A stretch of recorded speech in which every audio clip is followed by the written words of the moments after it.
자, 기출내용 30번째 심층 인터뷰의 개념에 대해서 보도록 하겠습니다.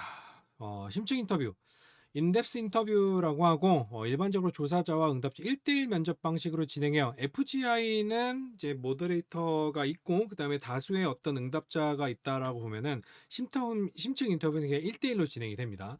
그래서 라포 형성이 매우 중요해요. 그러니까 어떻게 보면은 상담이랑 비슷하다고 보면 될 것 같아요. 이 응답 면접자랑 피면접자라 그래야 되나? 아무튼 이 인터뷰어와 인터뷰이와 두 사람들이 약간 정서적인 친밀성이나 공감대나 이런 것들이 있어야지만 조사가 좀 더 잘 될 수가 있어요.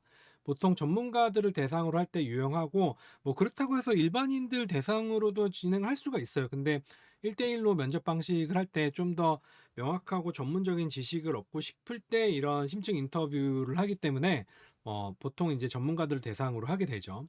여러 명의 전문가를 한 장소에 모으기 어려운 경우 조사원이 직접 개별적으로 찾아가서 이제 그 면접을 진행을 하고요. 특정 주제에 대해 응답자에 대한 생각과 감정을 자유롭게 표현하고 유도해서 욕구와 태도 파악하는 데 중점을 두게 됩니다. 뭐 정보를 얻는 것도 있긴 하겠지만 이런 어떤 정서적인 것들에 대해서도 이제 물어볼 수도 있습니다. 질문 순서와 내용에 맞게 내용을 상황에 맞게 조정을 할 수가 있고 인터뷰 연구들은 대부분 이런 자유도가 굉장히 높아요. 그러니까 상황에 맞게 대처할 수 있다라는 건데 그만큼 이제 통제가 어려운 상황이 발생할 수도 있어요. 이런 것들을 너무 자유롭게 열어두다 보면은 자, 필요에 따라 반복적인 질문을 통해 신뢰성 높은 데이터를 얻을 수 있고 똑같은 질문을 계속 해볼 수가 있는 거죠. 정말 그렇게 생각해? 뭐 이런 식으로.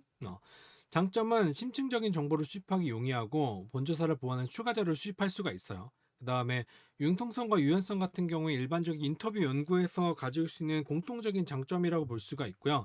그다음 1대1 면접 방식은 응답자에 집중할 수 있기 때문에 구체적인 답변을 요구하거나 추가적인 질문, 심도 있는 정보를 얻을 수가 있습니다. 그러니까 예를 들면 이제 FGI 같은 경우에는 응답자가 굉장히 여러 명이기 때문에 모더레이터가 그래도 각각의 응답자들한테 신경을 쓴다고 쓰더라도 그래도 이제 막 말을 많이 하거나 좀 더 잘하는 사람들한테 질문을 하는 경우가 생길 수밖에 없어요. 사람이기 때문에. 근데 어쨌든 모든 사람들한테 공평하게 이제 의견을 받아야 되긴 하지만 진행을 하다 보면 그런 일이 발생을 하거든요. 자, 근데 이건 1대1이니까 그냥 계속 물어보면 되는 거야. 궁금한 거나 이런 것들로. 자, 그래서 집단 면접 발생했을 땐 다른 응답자를 배제해서 개인적인 의견을 온전히 성취할 수 있습니다. 그러니까 집단 면접 같은 경우에는 어떤 의견이 강한 사람이라든지 아니면 다수의 어떤 의견에 대해서 난 그거 아니라고 생각하는데 라고 이야기하기가 조금 힘들 수가 있단 말이죠. 자, 근데 이거는 그냥 1대1이니까 그냥 편하게 얘기할 수 있는 거죠. 이건 제 개인적인 생각인데요.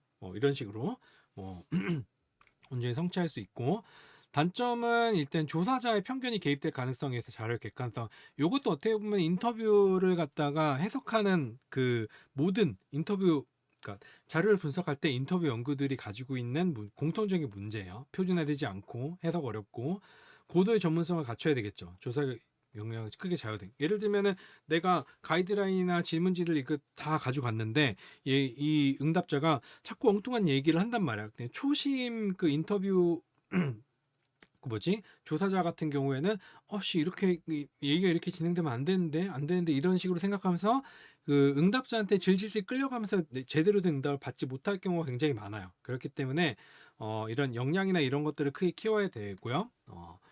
그 대신 이제 또 한 명의 의견을 받는 거기 때문에 그 1대1로 여러 번 진행을 하게 되거든요. 근데 이게 개별적으로 응답을 받는 거랑 여러 사람들이 있을 때 이 사람들이 상호작용해서 의견을 도출하는 거랑은 또 약간 질적으로 다를 수가 있어요. 그래서 이런 어떤 집단 상호작용에 대한 그 의견들을 수집할 수가 없기 때문에 그런 부분에서 약간 좀 아쉬운 점이 있다. 라고 이야기할 수 있고 응답 내용이 방대하고 통일되지나 분석 보고서 작성이 어려울 수가 있어요. 왜냐면 FJ 같은 경우에는 보통 사람들이 얘기를 하다 보면 서로 의견이 갈라지거나 이럴 수도 있는데 어느 정도 통합된 의견으로 사람들끼리 동의를 하고 그건 생각해보니까 그런 것 같네요. 라고 이야기를 할 수 있거든요. 근데 얘는 1대1로 개별적으로 진행을 하다 보니까 다른 의견을 들을 수 없고 이 사람의 얘기만 이제 듣게 되다 보면은 이제 A부터 뭐 D까지 전문가 의견을 수집했는데 이게 다 달라. 이거 어떻게 정리해야 되지? 이런 문제가 발생할 수가 있는 겁니다. 자료를 개량하기 어려운 거는 이 인터뷰 연구의 어떤 공통적인 고질적인 문제라고 이야기할 수가 있고요. 자, 문제를 보도록 하겠습니다. 심층 면접에 대한 설명으로 틀린 것은 대체로 대규모 조사 연구에 적합하다. 아니에요. 대규모 조사는 심층 면접을 대규모로 하게 되면 파산해요, 파산해. 어쨌든 전문가를 섭외하는데 비용도 뭐 굉장히 비싸고, 그다음에 이 사람들의 약속 잡고 이런 것도 굉장히 어렵기 때문에 대규모 조사를 연구하면은 시간적인 것 잡는 것도 그렇고 돈도 문제예요. 자, 같은 표본 규모의 전화 조사에 비해 대출 비용이, 왜냐면 사람이 직접 가거든. 그러니까 물론 전화도 사람이 하긴 하지만 이게 교통비랑 식대랑 뭐 시간 잡고 뭐 여러 가지 부대 비용들이 있단 말이에요. 뭐 그래서 이제 비용이 더 많이 들고, 전화 조사 같은 경우에는, 그리고 전화 조사를 전문가한테 전화 조사를 하진 않거든요. 자, 보통 일반적으로 간단하게 물어볼 수 있는 것들 일반적으로 전화를 조사를 하기 때문에 당연히 비용이 엄청 많이 들게 되죠. 면접자는 응답자와 친숙한 분위기 라포를 형성을 해야 되고, 면접자와 개인별 차이가 드는 영역이나 오류를 통제하기가 어렵죠. 그래서 답은 1번입니다. 심층 면접법 같은 경우에는 이제 기출 문제가 그렇게 많지 않기 때문에 여기서 마무리를 하도록 하겠습니다. 그럼 다음 기출 유형을 또 보도록 할게요. 수고하셨습니다.